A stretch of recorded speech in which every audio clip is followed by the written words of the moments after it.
Hello students, welcome to NIRS Education channel. Let us continue the lesson, the summit within.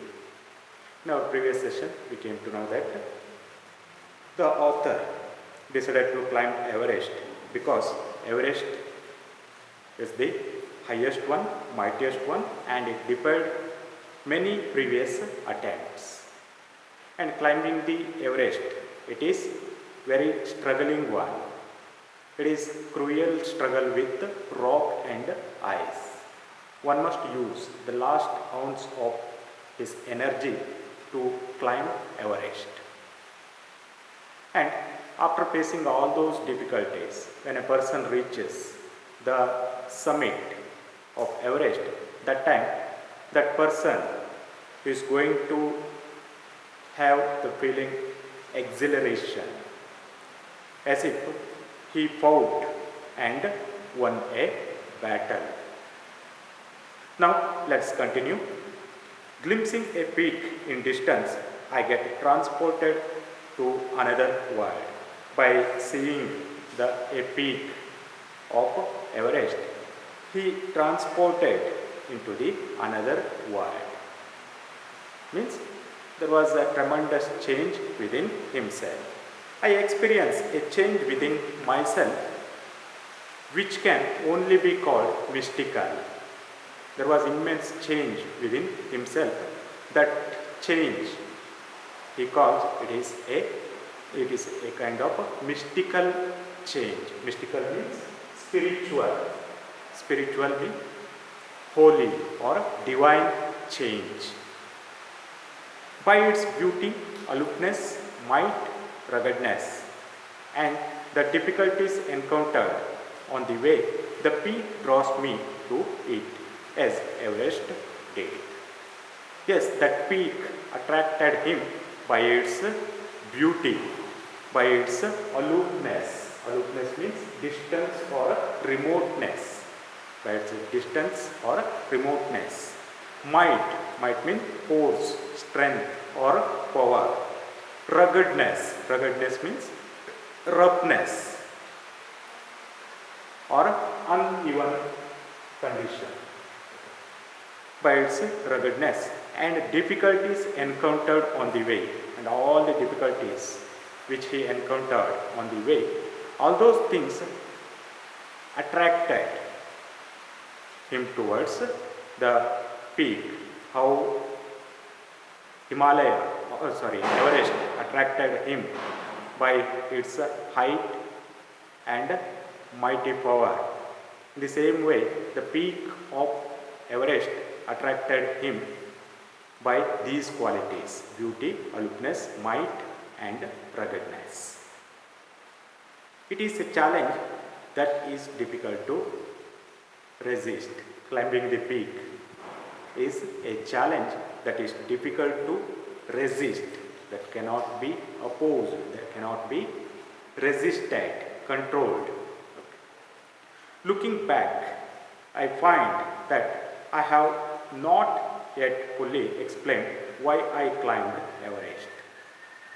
Yes, again he comes to the same matter. He is telling, looking back, I find that I have not yet fully explained why I climbed Everest. Why I climbed Everest. He did not explain very clearly that one.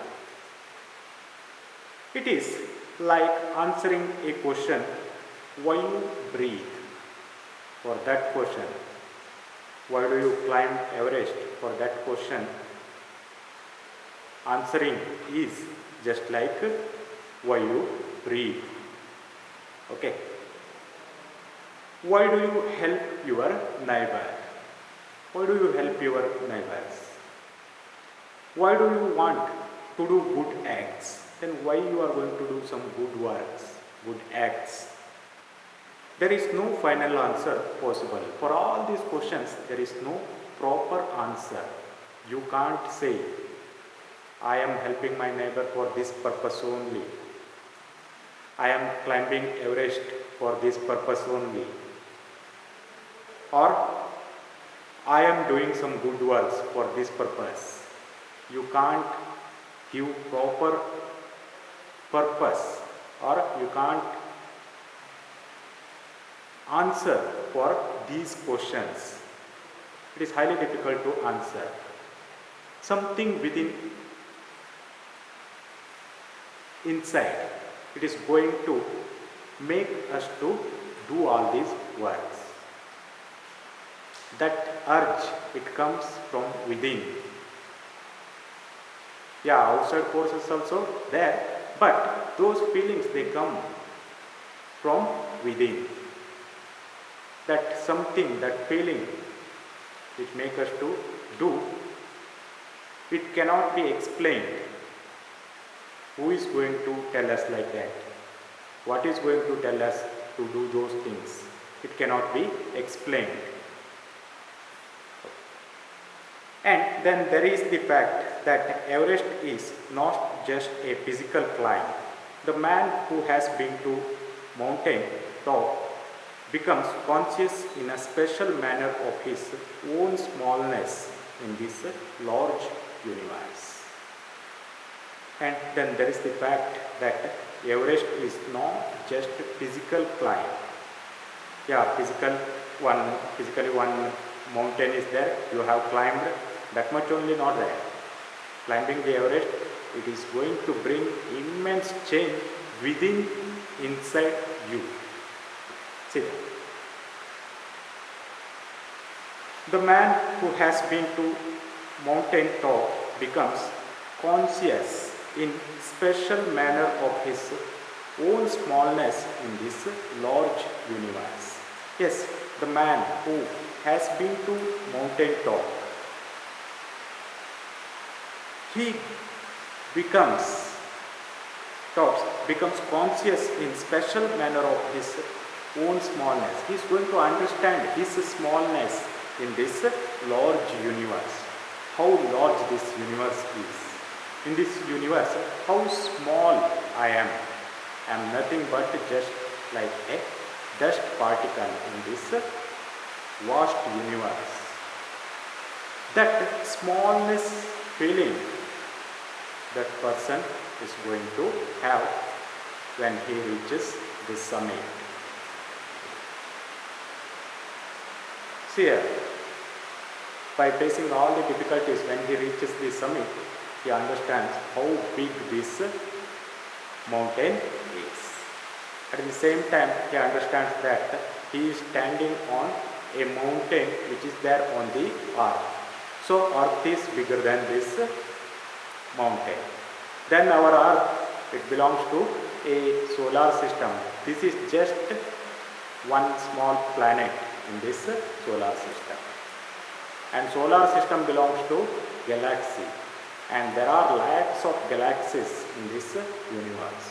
So how big this universe is and how small I am in this universe, that consciousness that person is going to get when he reaches the summit. So he is going to understand his smallness in this large universe. Let us stop here. We shall continue in the next session. Thank you for watching.